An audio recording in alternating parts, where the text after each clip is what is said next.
आज लाल पंप के बारे में प्रैक्टिकल मैं एक दूसरी वीडियो अपने दोस्तों के लिए लेके आया हूँ।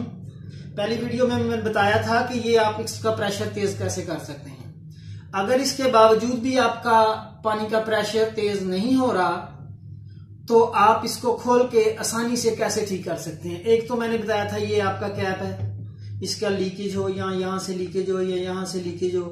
अब अगला स्टेप ये है कि आपने इसको खोलना है। इसको इजीली आराम से पाइपलाइन से आप खोल सकते हैं। इसके अंदर कोई इसला कॉम्प्लिकेटेड नहीं है। ये एक वॉशर होती है, ये एक स्प्रिंग होता है और ये इसकी रबड़ की सील है। और अक्सर ये रबड़ की सील पानी नमकीन हो या पानी ज़र्रात हो तो ये कड़क जाती है, सख्त हो जाती है। इसको अच्छी तरह साफ कर, इसको ऑयल लगाएं, यहाँ भी ऑयल लगाएं, ये इसे कभी साफ करें, सुराख साफ करके इसको दोबारा नाजरीन जब आराम से आपने इसको लगा देना, ऑयल कर दिया। और ये वो स्क्रू है जो आपका पानी का एडजस्टमेंट करता है, ये वाला। अब इसकी आपने इसके ऊपर ये एक सील वाशर रखी है और ये स्प्रिंग रख के तो आपने इसको इजीली आसानी से इसको वापस बंद कर देना है। आप ये देखें नाज़रीन, कोई ऐसी कॉम्प्लिकेटेड बात नहीं है।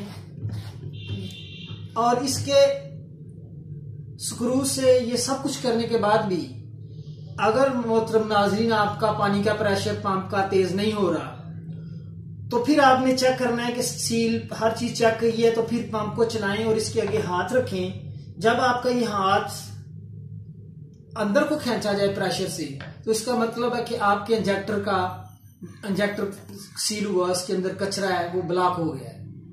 पंप की सेंट्री वाले की मदद से इंजेक्टर को खोलें, साफ करें और फिर उसी तरह वापस कर दें तो आपका ये मसला इंशाअल्लाह ताला हल हो जाएगा। और ऐसी वीडियो लेके प्रैक्टिकली मैं आता रहूंगा और ये आप देख के इससे आराम से इस्तेफादा कर सकते हैं। और डोंकी पंप फट सकता है लेकिन लाल पंप में ये खूबी है कि इसमें डबल पाई की वजह से पानी सर्कुलाइज करता है और ये प्रेशर कम ज्यादा करने से इसमें कोई फॉल्ट नहीं पड़ता।